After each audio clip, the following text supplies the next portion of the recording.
Welcome to Living Love, a podcast about how to live a heart-centered life. My name is Victoria Price, and this is episode 8, Love Heals. So far, we've covered choosing love, where is love, what is love, and even taken a crack at the meaning of life. Then last week, I threw in a bonus episode about my dad's heart-centered practices. Today's episode is brief, concluding the introduction to the book. In it, we'll talk about the healing power of love.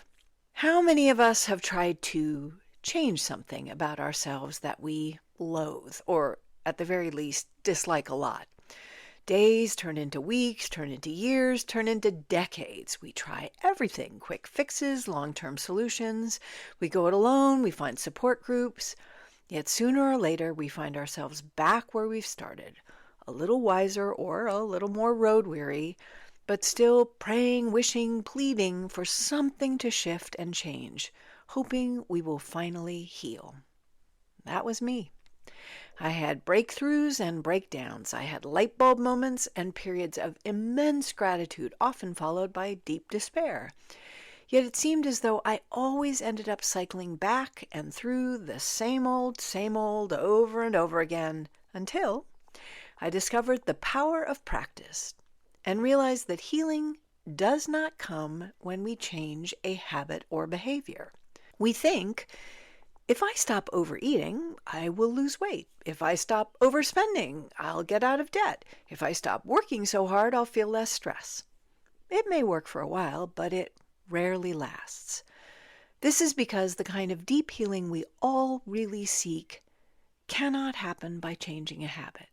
In fact, it's the opposite. Healing does not come from change. Change comes through healing. Let me say that again because it's the crux of everything I've learned. Real, transformational, fundamental healing does not come from changing a habit or a behavior. We cannot heal from the outside in. We have to heal from the inside out. I learned this through my daily practice of joy. My life changed because love, with the big L, healed it. You see, sometimes the answer we need is the answer we've known our whole lives. As I said a few episodes ago, when I was a little girl, I knew that love heals. I knew it because I experienced it.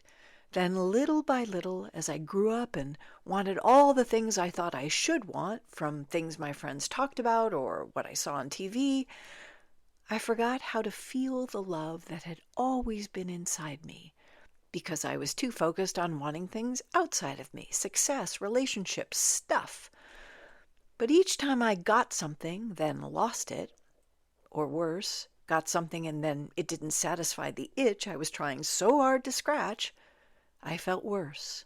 And the worse I felt, the more afraid I got that I was unlovable, that I would never feel good about myself or about anything in my life. At some point, I stopped being able to feel the love inside me because I had barnacled it over with fear until I could barely remember its presence. But once my joy practice reconnected me with that love, I wanted to feel it in every area of my life. So I began trying out other heart-centered practices. The same thing happened. Old fears melted away. Ancient stories lost their grip on me. I felt hope and experienced healing as I never had before. Why? Because all my practices had one thing in common. They were heart-centered practices that caused me to live as if I were living in, as, from, and through love, with the big L. The way I had when I was a very little girl. The way I had when I knew that love healed. I discovered the power of living as if love runs the show, which of course, love always does. When I began living love, love transformed my life. Since then, I've witnessed in awe and wonder, gratitude and joy, the transformation that choosing to practice love every day can bring, and not just in my life, but in the lives of others. This is why I've dedicated myself to becoming a love practitioner, with the big L, creating, deepening, expanding, and sharing heart-centered practices. But being a practitioner means you have to practice. And when you slack off on that practice, it tends to bite you in the butt. A few weeks ago, my wonderful neighbor and friend Lara told me how much she enjoys listening to my podcast. What did I, this practitioner of living love, do when she said that? First, I rolled my eyes. Next, I said, ugh. Finally, I scoffed off her kind words by saying, I do it because I have to do it. I have to keep showing up. Why couldn't I just say, thank you? Why couldn't I accept her compliment and feel happy that someone was enjoying this podcast? I've thought about that a lot in the past few weeks. I began this podcast because I felt like I hadn't shown up to the daily practice of joy of birthing this book into the world during the first month of lockdown back in 2020. 5 years later, I promised I would show up through this podcast. But each week, I grumble about having to record it.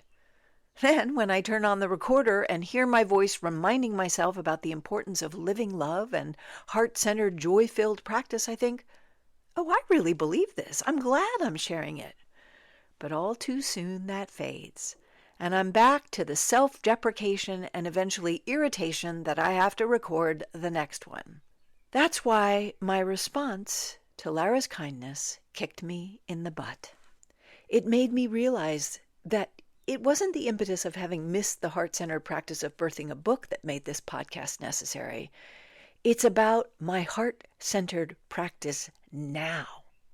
How's that going if I resent having to record a podcast about living love?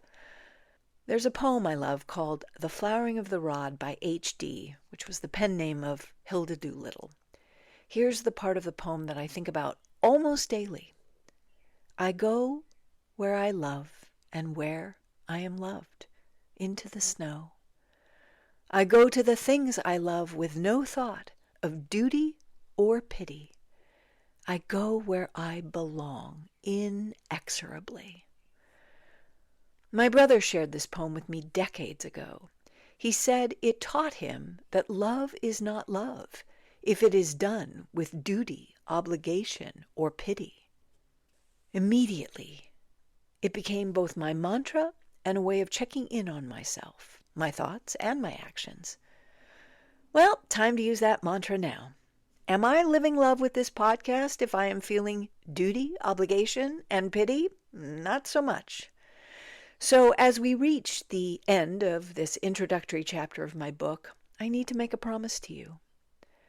Moving forward, I promise to practice joy in making this podcast and to give myself a good talking to, a little tough love if I feel anything resembling duty, obligation, or pity, because sometimes tough love is required to get the most out of heart-centered practice. You can't practice if you don't show up, and I mean show up with your whole being, because when you do that, it's a beautifully intuitive process, one that takes an open heart, a desire for transformation, and a willingness to show up and practice love. When we do, every single one of us will remember and demonstrate what we have always known in our hearts. In and as our truest selves, we are all living love. So, this is what my book and this podcast are about, taking the focus off the problems, the issues, the fears, and recommitting to a heart-centered life of living love. How? Well, I hope this episode has given you a few clues. Next, it's time to start diving into practice, so stay tuned. Now for a little housekeeping. As I mentioned at the beginning of this podcast, I'm not a podcast person, but I have learned that podcasts have seasons. So I'm going to call this episode the end of Season 1. I mentioned that I would be fitting the writing and recording of this podcast around my busy travel schedule, so please subscribe on your favorite platform and stay tuned for Season 2. It's called Out with the Old and In with the New, a deep dive into practice, what it is, what it does, and how to create it. Then after that, each practice in the book, there are 12 of them, will roll out as a season. There'll also be a few bonus practices at the end. My goal is to finish this podcast in a year, but who knows? Because, spoiler alert, one of my favorite heart-centered practices is not knowing. So thank you all, especially Lara, for listening and being part of my heart-centered practice. I'm grateful for each and every one of you. See you next season.